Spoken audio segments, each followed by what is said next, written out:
ये कहानी एक ऐसे खौफनाक समय की है जब एक दिन अचानक आसमान से जहरीली बर्फ गिरने लगती है। जो भी इस बर्फ के संपर्क में आया वह एक एक करके मर गया। सिर्फ एक दिन में लगभग 80% इंसान खत्म हो गए। ना मोबाइल, ना गाड़ियां, ना हथियार, सब कुछ बर्फीले हमले से खत्म हो गया। ऐसा क्या हुआ था उस दिन? चलिए शुरू करते हैं। कहानी की शुरुआत में हुआन को दिखाया जाता है जो एक मिडिल क्लास आदमी है। वो अपने एक पुराने दोस्त से मिलने जा रहा होता है जो एक कार रिपेयर की दुकान चलाता है। अजीब बात यह है कि दुकान में ज्यादा गाड़ियां नहीं हैं। उसी रात हुआन अपने 3 दोस्तों के साथ बैठकर ताश खेल रहा होता है। इनकी दोस्ती 30 साल से भी ज्यादा पुरानी है और आपस में गजब की बॉन्डिंग है। यहाँ ध्यान देने वाली बात यह है कि उसके 3 दोस्त कौन हैं। पहला है घर का मालिक टानो, दूसरा है थोड़ा सा गंजा दोस्त और तीसरा है सफेद बालों वाला बुजुर्ग आदमी। अचानक पूरे घर की बिजली चली जाती है और सबका मूड खराब हो जाता है। हुआन मोबाइल निकाल कर चेक करता है, लेकिन हैरानी की बात यह होती है कि फोन पूरी तरह हैंग हो चुका है। सिर्फ उसी का नहीं बल्कि कमरे में मौजूद हर किसी का फोन काम करना बंद कर देता है। तभी बाहर से अचानक भारी भारी आवाजें आने लगती हैं, जैसे कोई चीज आसमान से गिर रही हो। तभी टानो की पत्नी चीखती है और बताती है कि नीचे एक आदमी अचानक बेहोश होकर गिर गया है। सब लोग खिड़की से बाहर झांकते हैं और देखते हैं कि हवा में सफेद कण तैर रहे हैं, बिल्कुल बर्फ की तरह। ये नजारा और भी डरावना इसलिए है क्योंकि उस वक्त अर्जेंटीना में भीषण गर्मी का मौसम चल रहा होता है। ऐसे मौसम में बर्फ गिरना नामुमकिन है। तभी बाहर सड़क पर खड़ी गाड़ियां एक एक करके कंट्रोल खोने लगती हैं। ड्राइवर्स ऐसे लगते हैं जैसे अचानक बेहोश हो गए हों। ये देखकर सब लोग घबरा जाते हैं और नीचे जाने का प्लान कैंसिल कर देते हैं। टानो लैंडलाइन फोन से पुलिस को कॉल करने की कोशिश करता है, लेकिन उधर से सिर्फ अजीब सी आवाज आती है। हर चीज ये इशारा कर रही होती है कि बाहर कुछ बहुत गलत हो चुका है। सफेद बालों वाला दोस्त जैसे ही शीशे को छूता है उसे तेज ठंड महसूस होती है। उसे अपनी पत्नी और बच्चों की चिंता सताने लगती है और सबके मना करने के बावजूद वो बाहर निकल जाता है। लेकिन कुछ ही कदम चलते ही वो जमीन पर गिर जाता है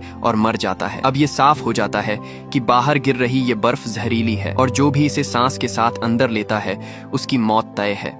कुछ ही देर में घर का तापमान तेजी से गिरने लगता है और सब लोग मोटे कपड़े पहन लेते हैं। टानो, जो कम्युनिकेशन का जानकार है, अंदाजा लगाता है कि ये सब शायद सोलर स्टॉर्म की वजह से हो रहा है, जिससे इलेक्ट्रॉनिक डिवाइसेस खराब हो गई हैं। बाहर पूरी सड़क पर सन्नाटा छाया होता है। पूरा इलाका किसी भूतिया शहर जैसा लगने लगता है। तभी सामने वाली बिल्डिंग में अचानक लाइट जलती है। एक पड़ोसी खिड़की पर आता है और इशारों इशारों में कुछ समझने की कोशिश करता है। हुआन और बाकी लोग उसे खिड़की न खोलने का इशारा करते हैं, लेकिन वो गलत समझ लेता है। जैसे ही वो सिर बाहर निकालता है, जहरीली बर्फ उसकी जान ले लेती है। अंदर मौजूद उसकी पत्नी आवाज सुनकर आती है, लेकिन अगले ही पल वो भी वहीं ढेर हो जाती है। ये मंजर देखकर सब लोग अंदर से टूट जाते हैं। हुआन को अब अपनी पत्नी एलेना और बेटी की चिंता सताने लगती है। जैसे जैसे सुबह होने लगती है, वो फैसला करता है कि उसे किसी भी हाल में घर लौटना होगा। दोस्त उसकी मदद करते हैं, उसे मोटे कपड़े पहनाते हैं, घर में रखा मास्क और दस्ताने देते हैं। सबका मानना होता है कि अगर शरीर ढका रहे तो शायद बर्फ नुकसान नहीं पहुंचाएगी। हिम्मत जुटाकर हुआन बाहर निकलता है और सच में बर्फ उसे कोई नुकसान नहीं पहुंचाती। अब ये साफ हो जाता है कि इलेक्ट्रॉनिक चीजों के साथ साथ सारी मॉडर्न गाड़ियां भी बंद हो चुकी हैं। हुआन पैदल ही घर की तरफ निकल पड़ता है। रास्ते में वो अपने दोस्त की लाश को देखता है और भारी मन से आगे बढ़ जाता है। यहीं से उसकी असल सर्वाइवल जर्नी शुरू होती है, जो इंसानियत और सर्वनाश की कहानी बनने वाली होती है। कुछ ही देर में हुआन अपने दोस्त वाले इलाके से बाहर निकल जाता है, लेकिन जो नजारा उसके सामने आता है वो दिमाग हिला देने वाला होता है। पूरी की पूरी सिटी पर एक अजीब सी खामोशी छाई होती है। जहां तक नजर जाती है हर जगह सिर्फ लाशें ही लाशें पड़ी हैं। साफ पता चलता है कि ये जहरीली बर्फ लोगों को संभलने का एक मौका भी नहीं दे पाई। किसी को समझ ही नहीं आया कि जो चीज आसमान से गिर रही है वही मौत बन जाएगी। हालात इतने डरावने हैं कि सड़क पर ही नहीं बल्कि बिजली के खंभों पर भी लाशें लटकी हुई हैं। लगता है कोई लाइनमैन मरम्मत करते वक्त वहीं ढेर हो गया था। हड्डियां जमा देने वाली ठंड और जहरीली बर्फ के बीच हुआन अपनी जैकेट कसकर पकड़ता हुआ आगे बढ़ता रहता है। वैसे तो उसके घर की दूरी सिर्फ करीब 5 किलोमीटर है, लेकिन हर कदम पहाड़ चढ़ने जैसा लग रहा होता है। धीरे धीरे वो आसपास के हालातों का आदी होने लगता है और डर सुन्न पड़ने लगता है। तभी अचानक एक तेज सीटी की आवाज सुनाई देती है। आवाज की तरफ देखता है तो बर्फ के बीच एक फौजी वर्दी में खड़ा सिपाही दिखाई देता है। हुआन कुछ समझ पाता उससे पहले ही वो शख्स गायब हो जाता है। बिना ज्यादा सोचे वो एक शॉर्टकट रास्ता पकड़ लेता है। थोड़ी देर बाद उसे एक भयानक नजारा दिखता है। रेलवे ट्रैक के पास खड़ी एक ट्रेन, चारों तरफ बिखरी लाशें ये बताती हैं कि लोग जान बचाने के लिए ट्रेन से उतरे होंगे, लेकिन जहरीली बर्फ ने किसी को छोड़ा नहीं। हुआन सोचता है कि शायद ये आफत सिर्फ शहर तक सीमित होगी, लेकिन अब समझ आता है कि जहाँ भी ये बर्फ गिरी है वहाँ मौत ही मौत है। जैसे ही वो वहां से जाने की सोचता है, अचानक अंदर से खटखटाने की आवाज आती है। गौर से देखने पर पता चलता है कि ट्रेन के अंदर कुछ लोग जिंदा हैं। उन्हें भी समझ आ चुका है कि बाहर निकलना मौत को बुलाने जैसा है। तभी एक लड़की शीशे पर उंगली से एक ही शब्द लिखती है, हेल्प। साफ दिख रहा होता है कि वो किसी भी हाल में वहां से निकलना चाहती है। इंसानियत के नाते हुआन धीरे धीरे ट्रेन के उस हिस्से तक जाता है जहां बर्फ अंदर नहीं आई थी। अंदर करीब दर्जन भर लोग दुबके हुए होते हैं। मास्क की वजह से कोई बोल नहीं सकता, इसलिए सब इशारों में बात करते हैं। वो लोग बताते हैं कि पिछले 6 घंटों में जिसने भी बाहर निकलने की कोशिश की वो वापस नहीं लौटा। ट्रेन के अंदर ठंड बढ़ती जा रही है और कोई समाधान नजर नहीं आ रहा। हुआन वादा करता है कि अगर उसे कोई सुरक्षित जगह या संगठन मिला तो वो मदद भेजेगा। बैग खोलते वक्त उसे एहसास होता है कि उसके पास एक पिस्तौल है जो उसके दोस्त टानो ने दी थी। शायद टानो इंसानी स्वभाव को उससे बेहतर समझता था। लोगों के रोकने के बावजूद हुआन ट्रेन छोड़कर निकल जाता है, क्योंकि उसके लिए सबसे जरूरी उसकी पत्नी और बेटी है।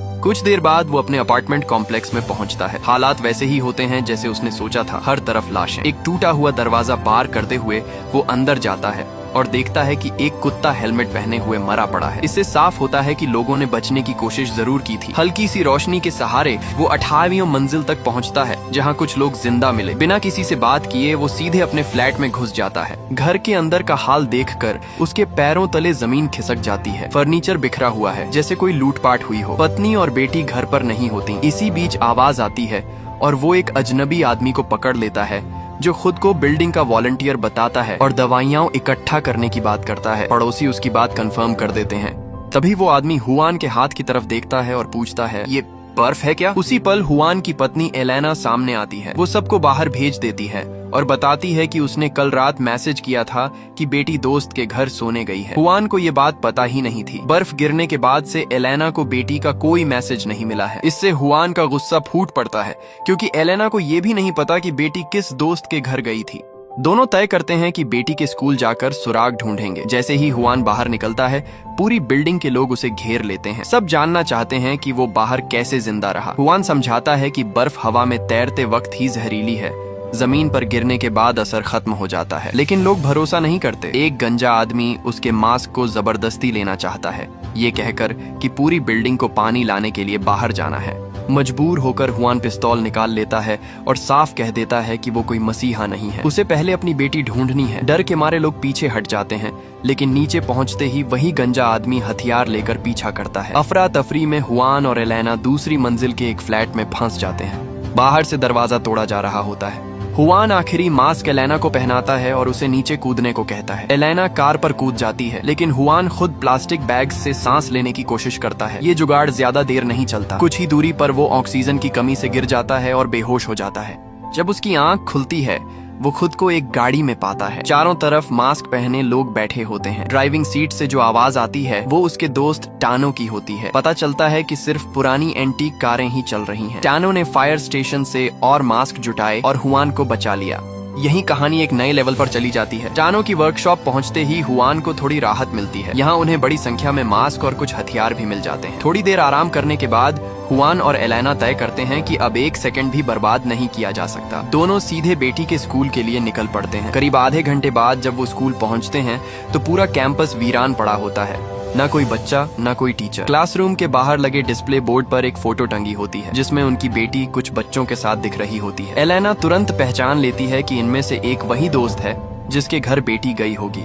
योजना बनती है। हुआन आसपास कोई चलने वाली पुरानी कार ढूंढेगा और एलेना ऑफिस से बच्चों की फाइलें निकालकर उस दोस्त का एड्रेस पता करेगी। शुरुआत में सब ठीक चलता है, लेकिन तभी एलेना को बाहर से कुछ आवाजें सुनाई देती हैं। वह बाहर जाकर देखती है तो पता चलता है कि एक दरवाजे के पीछे किसी को बंद किया गया है। दरवाजे की दरार से झांकने पर अंदर एक लड़का दिखाई देता है जो गुस्से में चीनी भाषा में गालियां बक रहा होता है। इसी बीच हुआन वापस लौट आता है। एलेना उसे पूरी बात बताती है। हुआन शुरू में इसमें नहीं पढ़ना चाहता, लेकिन एलेना की इंसानियत के आगे वह झुक जाता है। वह एक थप्पड़ मारकर लड़के को शांत करता है। लड़का बताता है कि उसके क्लासमेट्स ने जानबूझकर उसे यहाँ बंद कर दिया था और वह एक दिन एक रात से फंसा हुआ है। हुआन साफ कह देता है कि कोई उसे बचाने नहीं आएगा, क्योंकि बाहर जहरीली बर्फ गिर रही है और लोग बिना जाने मर चुके हैं।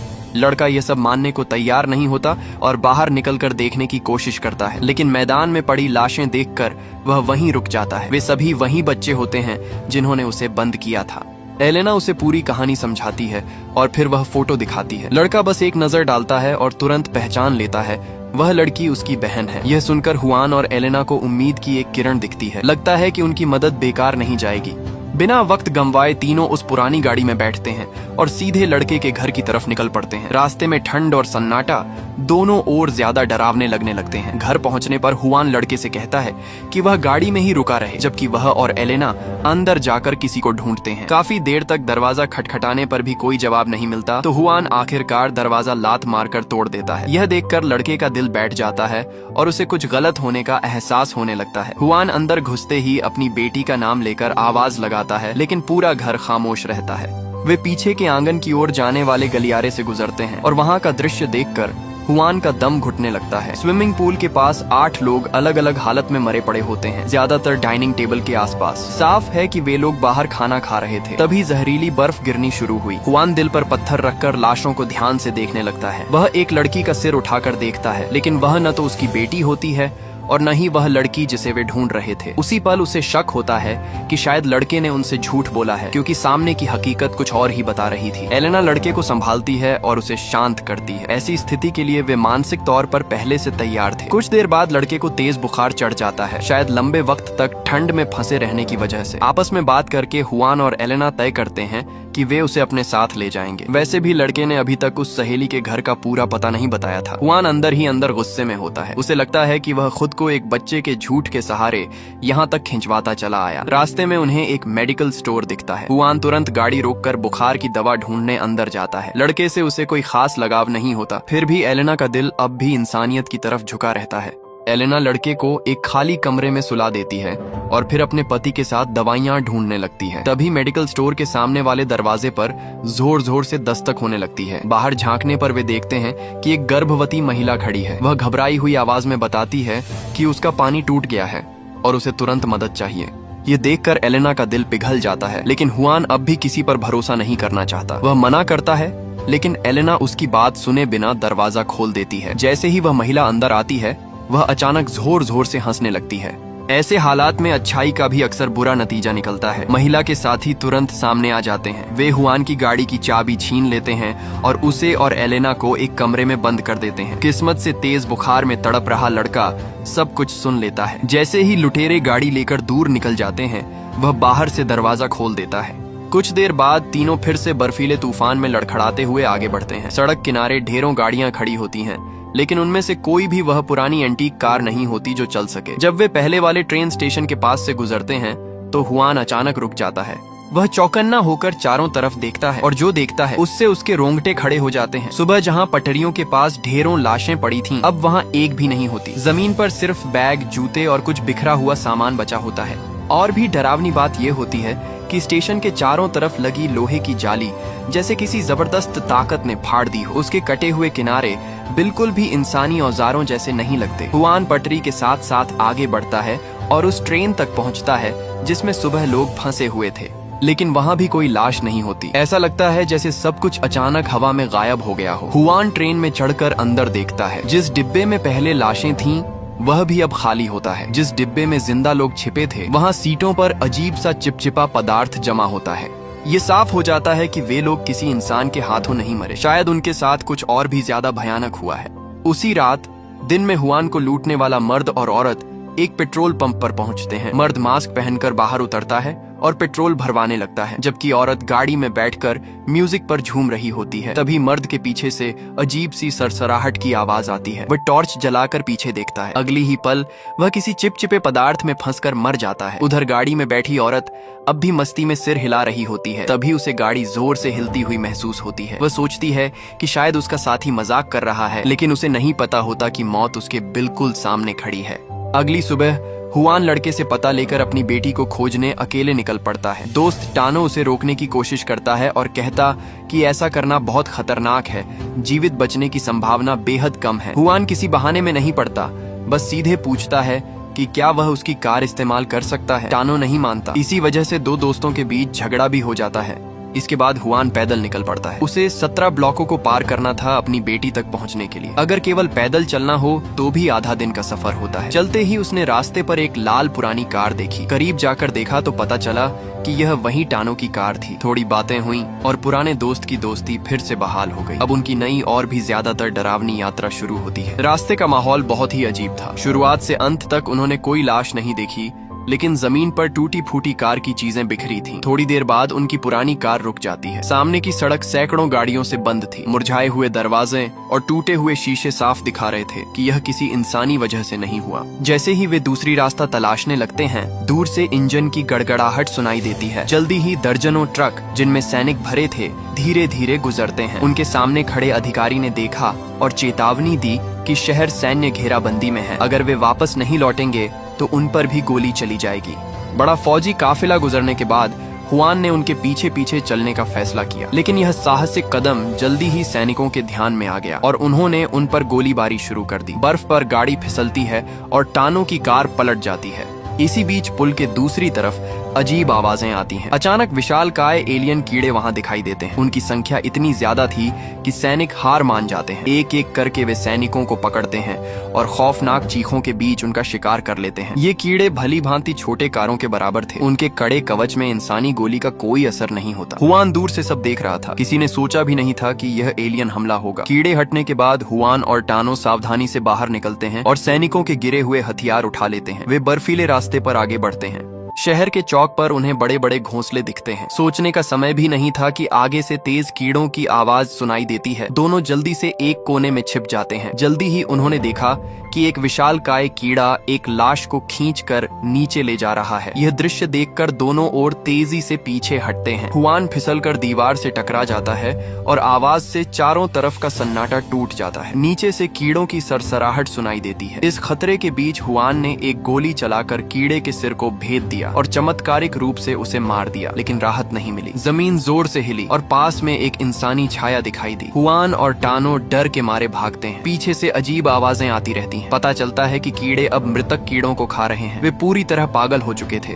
वे बर्फ पर बनी हुई निशानों का पीछा करते हुए अंततः एक घड़ी जैसी इमारत यानी चर्च के पास पहुंचते हैं। भारी लोहे के दरवाजे बंद थे। वे जितना भी पीटते हैं कोई जवाब नहीं आता। कीड़े लगभग उनके पास पहुंच ही रहे थे कि ऊपर से अचानक आग का गोला उनके ऊपर फेंका जाता है। ऊपर से देखा तो पता चलता है कि लोग आग उछाल रहे हैं। आग की दीवार ने कीड़ों को थोड़ी देर के लिए रोका। इस बीच हुआन और टानो चर्च में घुसकर सर्पिल सीढ़ियों से एक कमरे तक पहुंचते हैं। वहां 10 से ज्यादा जीवित लोग एकत्र थे। थोड़ी देर आराम करने के बाद किसी ने हुआन को बताया कि ये कीड़े आसमान से आ रहे हैं। अगर वह विश्वास नहीं करता तो ऊपरी मंजिल की खिड़की से देख सकता है। हुआन ने ऊपर देखा और उसके सामने डरावना दृश्य था। रात के अंधेरे में लाल रोशनी के जैसे तारे बादलों से होकर गुजर रहे थे। हर लाल किरण का मतलब था कि और कीड़े आने वाले हैं। तभी हुआन को समझ आता है कि उसकी बेटी के जीवित रहने की संभावना कितनी कम है। कुछ घंटों बाद हुआन को पता चलता है कि वहाँ के लोग जाने की योजना बना रहे थे, क्योंकि खाने की कमी गंभीर हो गई थी। मध्य रात्रि के समय कीड़ों के लौटने के बीच 10-15 लोगों का समूह चुपचाप चर्च से निकलता है। सड़क पर अजीब वातावरण है। आसमान से लाल सितारों जैसी चीजें गिर रही हैं। वे दीवार के पास चलते हुए एक पुल के नीचे पहुंचते हैं। लोगों को एक फटे हुए बस को पार करना था और फिर एक गुप्त रास्ते से आगे बढ़ना था। जैसे ही सभी धीरे धीरे चल रहे थे, अचानक कीड़े हलचल करने लगते हैं। हुआन एक मात्र बेटी की जोड़ी की मदद कर रहा था। तभी वह बस के अंदर फंस जाता है। टूटे हुए खिड़की से देखा तो कुछ विशालकाय कीड़े इधर उधर घूम रहे थे। एक कीड़ा अचानक रुकता है। लगता है कि उसने बस में अपना शिकार देख लिया। इसी खतरनाक वक्त में चर्च में 2 बुजुर्ग अंतिम ताकत लगाकर घंटी बजाते हैं। कीड़े तुरंत अपना ध्यान बदल लेते हैं और बाहर चले जाते हैं। हुआन बस के अंदर सांस रोककर इंतजार करता है। कीड़े चले जाने के बाद वह बाहर निकलता है। हुआन अब पूरी तरह सच को समझ चुका था। एलियंस की यह पूरी योजना इंसानों को खत्म करने और अपनी पकड़ बनाने की थी। उन्होंने देखा कि बर्फ की मौत, शहर की तबाही और बची हुई मानवता का भ्रम सब एलियंस की चाल थी।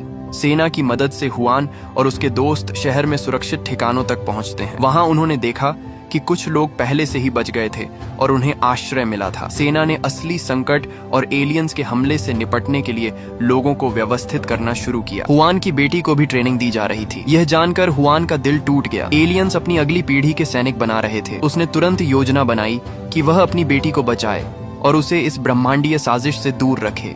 सेना के ठिकानों से हुई तैयारी के बीच हुआन और उसके दोस्त टानो ने शहर के केंद्र में रेडियो और संचार उपकरण स्थापित किए। यह कदम इसलिए था ताकि पूरे देश के बची हुई मानवता को सुरक्षित स्थानों का पता चल सके। एलियंस ने अब खुले रूप से हमला शुरू कर दिया। विशाल कीड़े और लाल रोशनी के झुंड शहर में गिर रहे थे। हुआन, टानो और सेना के लोग हर तरफ से घिरते हुए भी लड़ते रहे। उन्होंने हथियार उठाए, सुरक्षित मार्ग बनाए और बची हुई मानवता को सुरक्षित ठिकानों तक पहुंचाया। इस बीच हुआन ने देखा कि उसके पुराने दोस्त और साथी जो पहले अलग हो गए थे अब उसकी मदद के लिए वापस आए। उन्होंने मिलकर शहर में फैल रही एलियंस की ताकत को चुनौती दी। कई हथियारों, घोंसलों और बर्फ के जहर का सामना करने के बाद हुआन ने आखिरकार अपनी बेटी को ढूंढ निकाला। उसकी बेटी को बचाना ही अब उसका मुख्य लक्ष्य था। सेना ने शहर में बची हुई मानवता को सुरक्षित स्थानों तक पहुंचाने के लिए कार्य किए। हुआन ने अपनी बेटी को गोद में लिया, उसकी सुरक्षा सुनिश्चित की और देखा कि बचे हुए लोग धीरे धीरे सुरक्षित ठिकानों में जा रहे थे। अंत में हुआन ने समझा कि यह पूरी घटना केवल इंसानों की कमजोरी और एलियंस की रणनीति नहीं थी। यह समाज और मानवता के भीतर की कमजोरियों, विश्वास और संघर्ष का परीक्षण भी था। हुआन और उसके साथी अब नए जीवन की ओर बढ़ते हैं। हालांकि शहर बर्बाद हो चुका था, लेकिन मानवता के कुछ हिस्से बच गए थे। सेना ने बचे लोगों को सुरक्षित स्थानों में रखा और उन्होंने एक नए भविष्य की नींव रखी। हुआन ने अपनी बेटी को गले लगाया और ठानी कि वह उसे कभी भी इस तरह के खतरे में नहीं आने देगा। लेकिन उसकी आंखों में डर और चिंता अभी भी मौजूद थी, क्योंकि उसने देखा कि बर्फ की मौत, एलियंस का हमला और इंसानी सत्ता की कमजोरी एक साथ कितनी खतरनाक साबित हो सकती थी। और यहीं पर हमारी कहानी खत्म हो जाती है। अगर आपको वीडियो अच्छी लगी हो तो वीडियो को लाइक एंड चैनल को सब्सक्राइब जरूर करें। धन्यवाद।